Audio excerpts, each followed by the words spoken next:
창세기 40장 1에서 23절 말씀입니다. 40장. 그 후에 애굽 왕의 술 맡은 자와 떡 굽는 자가 그들의 주인 애굽 왕에게 범죄한지라. 바로가 그 두 관원장 곧 술 맡은 관원장과 떡 굽는 관원장에게 노하여 그들을 친위대장의 집안에 있는 옥에 가두니 곧 요셉이 갇힌 곳이라. 친위대장이 요셉에게 그들을 수종들게 하매 요셉이 그들을 섬겼더라. 그들이 갇힌 지 여러 날이라. 사랑하는 형제 여러분, 5월 23일 월요일 새벽 목상에 오신 것을 환영합니다. 39장에서 요셉은 노예로 팔려 애굽에 갔는데요. 억울하게 감옥에까지 들어가게 됩니다. 그런데 성경은 요셉을 형통한 자라고 말합니다. 하나님의 뜻과 계획대로 순조롭게 되어가는 인생이었던 것이죠. 노예인데도 형통하고 감옥살이인데도 형통했다면 어떤 점이 그러할까 궁금한데요. 노예 중 편한 노예, 감옥 중 편한 감옥이 된 것일까요? 그것이 아니라 미래가 하나님의 뜻대로 준비되고 있었던 점이 중요한 형통입니다. 그것이 무엇일까요? 바로 가정 총무를 했다는 것과 감옥 총무를 했다는 것입니다. 이것은 장차 국가 총무를 맡을 자로서 일종의 경영 능력 배양 과정이었던 것입니다. 요셉은 전혀 모르는 일이니까 전적으로 하나님의 섭리이죠. 또한 왕 앞에 세워질 통로가 조성되는 점도 그렇습니다. 보디발 장군은 애굽 왕 바로의 친위 대장이어서 보디발의 집에는 정치범을 가두는 감옥이 딸려 있습니다. 요셉이 갇힌 감옥이 바로 거기입니다. 그것이 하나님의 섭리입니다. 요셉은 반드시 일반인이 아니라 정치범들을 만나게 되어 있죠. 두 관원장이 정치범이 되어 들어왔는데요. 술 맡은 관원장과 떡 굽는 관원장입니다. 왕의 음식에 독이 들어가지 않도록 책임을 지고 왕과 함께 대화하고 상담 자문을 하는 최측근의 관직자들입니다. 그런 사람들은 비록 감옥에 들어왔을지라도 친위대장이 배려를 더해서 섬기게 하는데 바로 요셉에게 그들을 수종들게 맡긴 것이죠. 보디발 입장에서는 요셉이 자기 아내를 강간하려던 자인데 당장 죽이지 않고 살려두고 아직도 신뢰를 하는 것을 보면 하나님이 은혜롭게 요셉과 함께 하시는 것입니다. 사실 하나님은 요셉을 감옥에 있게 하심으로써 보호하시는 것입니다. 요셉은 감옥에 있다 뿐이지 자유롭게 섬기는 일을 하며 돌아다니고 인정받고 있고 죄악의 유혹은 없으니까요. 과거 형들 손에 노예로 팔린 것도 사실은 보호하심입니다. 잔인한 형들과 계속 함께 있다가는 언제라도 해코지 당할지 모르는 일이었어요. 요셉은 노예일 뿐이지 해코지 당할 이유가 없는 안전한 애굽으로 왔고요. 그리고 또 보디발의 집에 계속 있는 한은 보디발의 아내에 의해서 무슨 일을 당할지 알 수가 없죠. 그래서 안전한 감옥에서 보호된 것이라고 볼 수 있죠. 요셉은 그 정치범들을 섬겼고 여러 날이 지났습니다. 아마도 그 두 사람은 어서 빨리 석방되기를 바라지만 왕궁에서 연락이 안 오는 날이 길어질수록 그 두 관원장의 근심이 많았을 텐데요. 어느 날 옥에 갇힌 애굽 왕의 술 맡은 자와 떡 굽는 자 두 사람이 하룻밤에 꿈을 꾸니 각기 그 내용이 다르더라. 아침에 요셉이 들어가 보니 그들에게 근심의 빛이 있는지라. 요셉이 그 주인의 집에 자기와 함께 갇힌 바로의 신하들에게 묻되 어찌하여 오늘 당신들의 얼굴에 근심의 빛이 있나이까? 네, 두 사람이 하룻밤에 각각 특별한 꿈을 꾸고는 더욱 근심이 가득했어요. 얼굴 표정을 살피고 관심 있게 묻는 요셉입니다. 생각해 보십시오. 어찌하여 오늘 당신들의 얼굴에 근심의 빛이 있나이까? 요셉 본인이 근심이 있었다면 다른 사람의 표정을 살펴가며 위로해 주려고 들지를 못하죠. 제 코가 석자인 사람은 다른 사람을 돌볼 마음의 여유가 없는 법입니다. 그런데 요셉은 사람들의 표정을 살피고 돌볼 마음이 많았어요. 마음의 근심이 제거되었고 늘 명랑하기 때문에 타인을 쉽게 섬길 수 있는 요셉입니다. 요셉의 마음을 누르는 돌덩이 따위는 없어요. 8절. 그들이 그에게 이르되 우리가 꿈을 꾸었으나 이를 해석할 자가 없도다. 요셉이 그들에게 이르되 해석은 하나님께 있지 아니하니이까. 청하건대 내게 이르소서. 물었더니 둘이 특별한 꿈을 꾸었는데 해석해 줄 사람이 없어서 그렇다고 합니다. 그랬더니 요셉의 대답이 의미심장하죠. 해석은 하나님께 있지 아니하니까. 특별한 꿈으로 계시하시는 하나님을 믿기 때문에 할 수 있는 말입니다. 하나님은 역사의 주관자이시고 특별한 꿈으로 하나님의 계획을 보여주신다는 것을 요셉은 알고 있습니다. 그러니 그 꿈의 뜻도 하나님이 해석을 알게 하실 것이라고 확신하는 것입니다. 알게 하실 것이 아니면 왜 주시겠습니까? 알게 하시려고 주시는 것이죠. 그리고 나서 하는 말은 더욱 놀랍습니다. 청하건대 내게 이르소서. 이 말이 놀라운 이유는 자기가 하나님의 대사처럼 전달할 수 있다는 뜻이기 때문이죠. 아무 고민 없이 즉각 말했고요. 충분히 그럴 수 있게 그랬습니다. 어떻게 요셉은 그럴 수 있었을까요? 요셉이 17살에 아마도 17살에 두 가지 꿈을 받은 것을 잃지 않고 계속 묵상하며 하나님의 뜻을 알아차렸다는 것을 알 수가 있습니다. 꿈에 대한 통찰이 요셉에게는 있는 것입니다. 그만큼 하나님의 약속에 대한 믿음이 확고했습니다. 안 그러면 결코 이런 말을 할 수는 없죠. 하나님의 어떤 언약이 있었나요? 그것은 이미 선조들이 다 받은 것이고요. 아브라함과 이삭과 야곱이 받은 것이고 요셉의 형제들도 다 받은 약속입니다.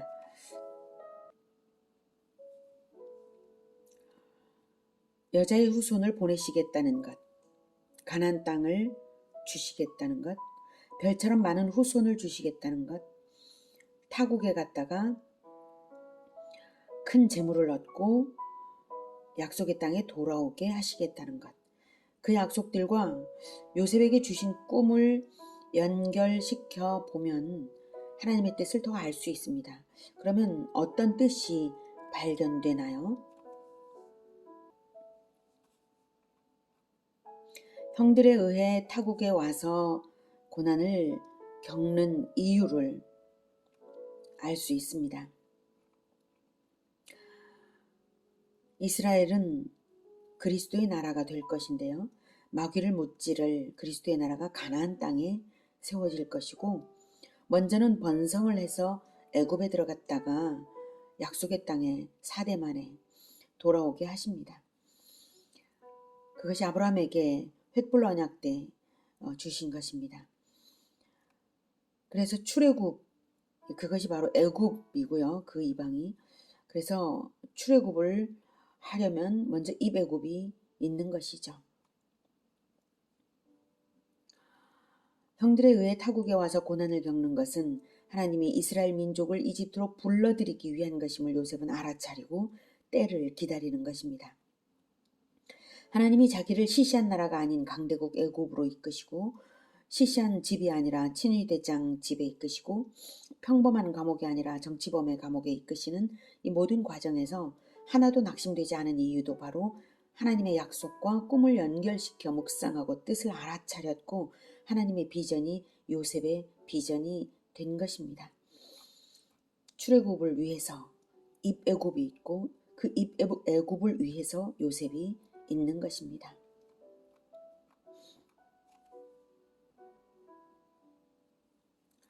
요셉은 비록 감옥 안에 있는 노예였지만 하나님과 함께 역사를 해석하는 열쇠를 쥐고 있다는 것을 알았습니다. 그러니 이 중요한 정치범들이 꿈을 꾸었다면 자기가 듣고 하나님의 뜻을 깨달아 알 수 있을 것이라고 확신한 것입니다. 여러분도 예수님의 언약을 믿고 있습니까? 그렇다면 여러분도 그리스도의 대사입니다. 우리는 하나님을 대신해서 이웃을 섬기도록 부름받은 그리스도의 대사입니다. 하늘과 땅의 모든 권세를 얻고 있습니다. 이웃을 섬길 때 하나님의 말씀을 담대히 전해서 구원을 얻게 하는 구원의 복음을 맡은 해석자들입니다. 우리도 요셉처럼 말할 수 있습니다. 문제 해결은 하나님께 있습니다. 제게 말씀해 보십시오. 제가 기도해 드릴게요. 하나님께서 알게 하시면 성경 말씀에 무엇라고 조언하는지 알려드릴게요. 이렇게 말할 수 있습니다. 그래서 술 맡은 관원장이 꿈을 말했습니다. 9절. 술 맡은 관원장이 그의 꿈을 요셉에게 말하여 이르되 내가 꿈에 보니 내 앞에 포도나무가 있는데 그 나무에 3가지가 있고 싹이 나서 꽃이 피고 포도송이가 익었고 내 손에 바로의 잔이 있기로 내가 포도를 따서 그 즙을 바로의 잔에 짜서 그 잔을 바로의 손에 들였노라.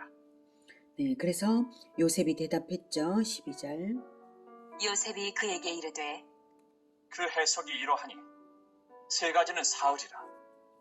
지금부터 사흘 안에 바로가 당신의 머리를 들고 당신의 전직을 회복시키리니 당신이 그 전에 술 맡은 자가 되었을 때 하던 것 같이 바로의 잔을 그의 손에 드리게 되리이다. 당신이 잘 되시거든 나를 생각하고 내게 은혜를 베풀어서 내 사정을 바로에게 아뢰어 이 집에서 나를 건져주소서. 나는 히브리 땅에서 끌려온 자여 여기서도 옥에 갇힐 일은 행하지 아니하였나이다. 그러자 떡 굽는 관원장도 꿈을 말해요. 16절. 떡 굽는 관원장이 그 해석이 좋은 것을 보고 요셉에게 이르되 나도 꿈에 보니 흰떡 3광주리가 내 머리에 있고 맨 위 광주리에 바로를 위하여 만든 각종 구운 음식이 있는데 새들이 내 머리에 광주리에서 그것을 먹더라. 요셉이 또 해석을 해줍니다. 18절. 요셉이 대답하여 이르되 그 해석은 이러하니 3광주리는 사흘이라. 지금부터 사흘 안에 바로가 당신의 머리를 들고 당신을 나무에 달리니 새들이 당신의 고기를 뜯어먹으리이다. 하더니 이 두 신하의 꿈들이 하나님에게서 온 것이 확실합니다. 두 사람이 약속한 듯이 동의를 한 시스템으로 꿈을 꾸는 일은 하나님의 역사가 아니고는 있을 수 없는 일이죠. 둘이 약속한 듯이 어떻게 꿈을 꿉니까? 둘이 같은 날 꿈을 꿨고요. 둘 다 자기가 바로와 관련된 꿈을 꿨고요. 둘 다 3일째 이루어질 징조가 있고요. 둘 다 자기 것을 누군가에게 먹이는데 한 사람은 바로에게 먹이고 다른 사람은 새들을 먹입니다. 먹이는 대상이 정반대로 갈립니다. 같은 공간에 갇힌 두 사람이 약속이나 한 듯이 비슷한 시스템으로 꿈을 꾸는 일은 사람이 할 수 없는 일이죠. 요셉의 해몽은 그러면 믿을만 할까요? 예, 믿을만 하고 정직하고 정확한 해석입니다. 요셉은 떡 굽는 관원장에게 차마 말하기 어려운 충격적인 해석을 말을 했어요. 그것으로 정직한 것을 알 수가 있죠. 속이려고 한다면 그것을 속이고 싶었지 않겠습니까? 그런데 정직하게 말을 했어요. 또 술 맡은 관원장에게는 자기를 선처해 달라는 부탁을 했습니다. 잘 될 것을 분명히 알았기 때문에 그렇습니다. 정확한 해석이었기 때문이죠. 두 관원장에게 왜 이런 특별한 꿈을 꾸게 하셨을까요? 왜 요셉이 해몽을 할 수 있게 하셨을까요? 두 관원장이 특별해서가 아닙니다. 다만 요셉을 기억시켜 두었다가 훗날 바로의 특별한 꿈을 해몽하게 하시려고 연결시키는 작업 중이십니다. 그렇다면 요셉의 해몽대로 되어야 하겠죠. 20절. 제3일은 바로의 생일이라. 바로가 그의 모든 신하를 위하여 잔치를 베풀 때에 술 맡은 관원장과 떡 굽는 관원장에게 그의 신하들 중에 머리를 들게 하니라. 바로의 술 맡은 관원장은 전직을 회복하매 그가 잔을 바로의 손에 받들어 드렸고 떡 굽는 관원장은 매달리니 요셉이 그들에게 해석함과 같이 되었으나 술 맡은 관원장이 요셉을 기억하지 못하고 그를 잊었더라.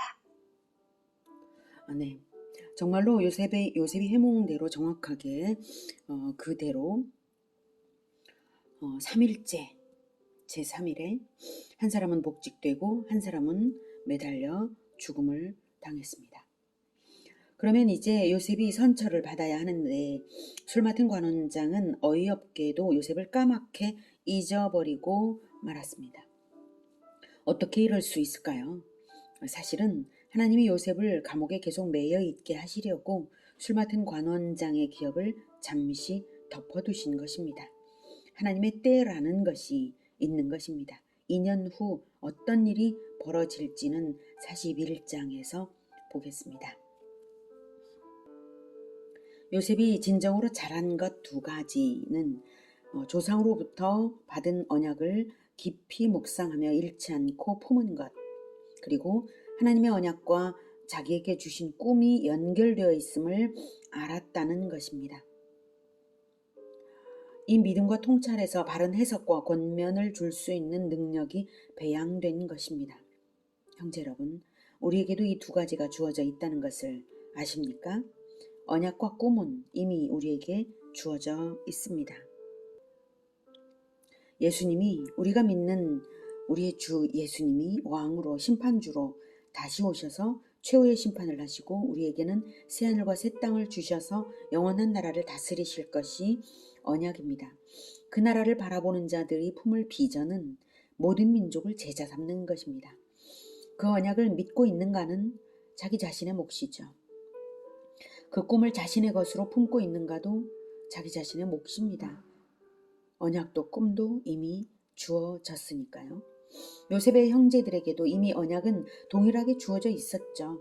그렇지만 그것을 자기의 인생에 연결시켜서 품은 사람은 요셉이었습니다. 오직 요셉만 자기의 인생을 언약에 굳게 연결시켜 걸어 놓았던 것입니다.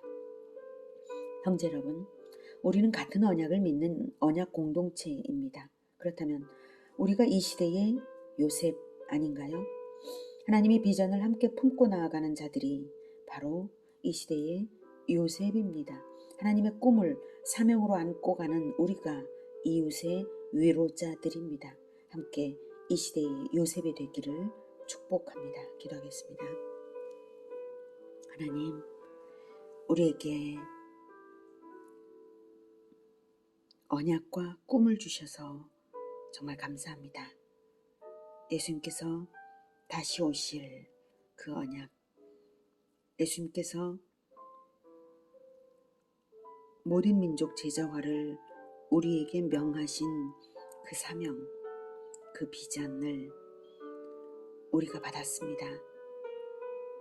새하늘과 새 땅의 그 언약을 믿고 우리는 나아갑니다. 하나님, 우리에게 성령으로 충만하게 하셔서 하나님의 뜻을 늘 알아차리고 이웃을 위로하고 섬기고 전도하며 제자화하는 그런 삶을 잘 살 수 있도록, 지혜롭게 살 수 있도록 주님 우리에게 지혜와 성령을 충만하게 부어 주시옵소서. 예수님의 이름으로 기도드립니다. 아멘. 이어지는 시간은 개인 기도 시간입니다.